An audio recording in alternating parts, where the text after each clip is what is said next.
front. There are people in Tower Hamlets. The twinning campaign is trying to twin with Jenin. Is trying to bridges with the Palestinian people over there, in both sides, in Gaza and West Bank. Sometimes the only escape the Palestinian people have is in the internet. And this is why it's important for us to make friends, pen friends, so that we can communicate with them, share their grief, hear their story from front line. Sometimes the media fails us. The media informs us incorrectly. And this is why we need to have that element of direct contact with people over there. And let's not be shy. Let's not be afraid. The Palestinians, they have the right to determine their political destiny. It is their choice, and we should respect that. International governments should respect that as well. And we also have the right to express our view. I will say we have to be very careful. Sometimes people say we're anti-Semitic, that we're against the Jewish community. I have never seen or heard anyone who speaks for the Palestinian people mention any attack on the Jewish community. We know, and everyone knows, that there are strong lobbies within the Jewish communities who are also attacking the Zionist state in many different forms and shapes.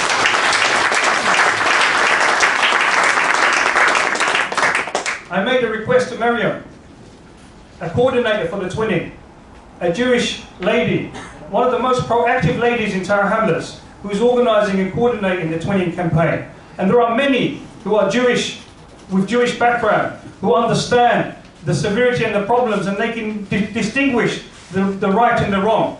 And this is about justice. It is not to do with religion. It's not to do with group of people. And this is why I see that in the solidarity and the two names that I mentioned before, these people had this feeling in their heart for them to actually leave their comfortable homes and go over there and become human shield. We don't expect us suddenly get on a plane and go over there and become a human shield. But what we can do is we can put our hands in our pocket and provide the finance that is required so that we can save the children over there, so that we can save those families so that they can have normal families. We have problems in Tower Hamlets with overcrowding.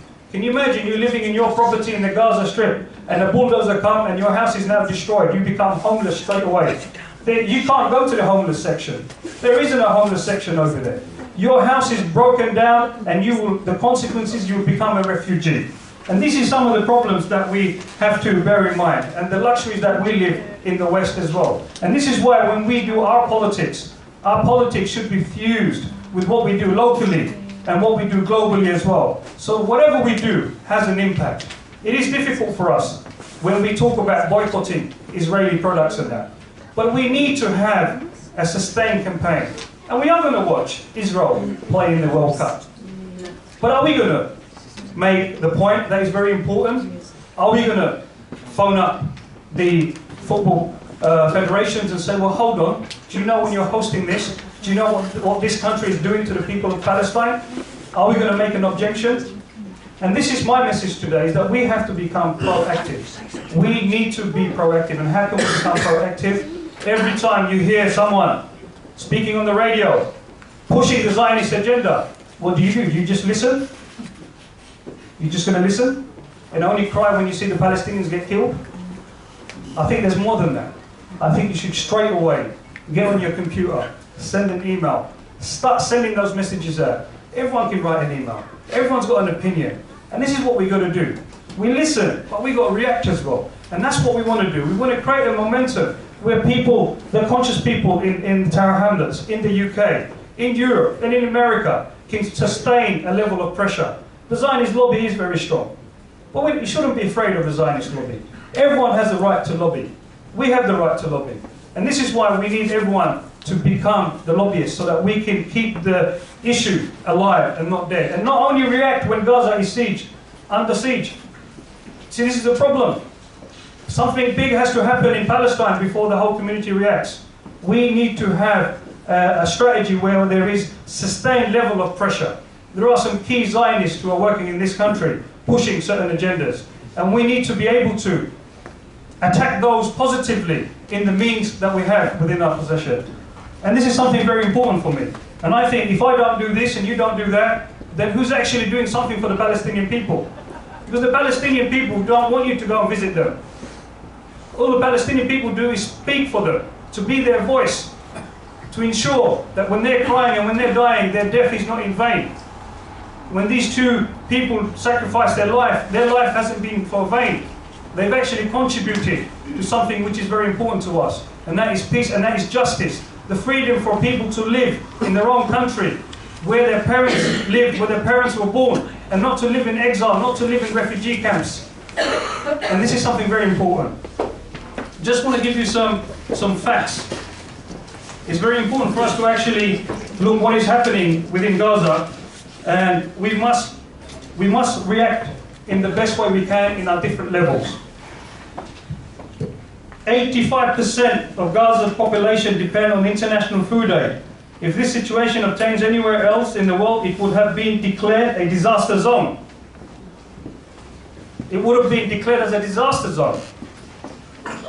80% of all industrial sector businesses are either temporarily shut down or running at below 20% capacity. The sector is 95% dependent on imported raw materials, and over 66,000 workers have been temporarily laid off.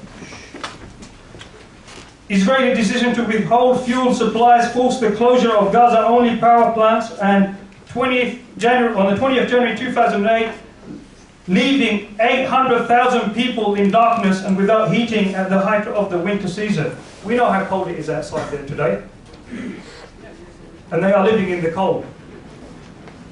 69 Palestinians were killed during the first 19 days of 2008. They included 4 children and 8 women.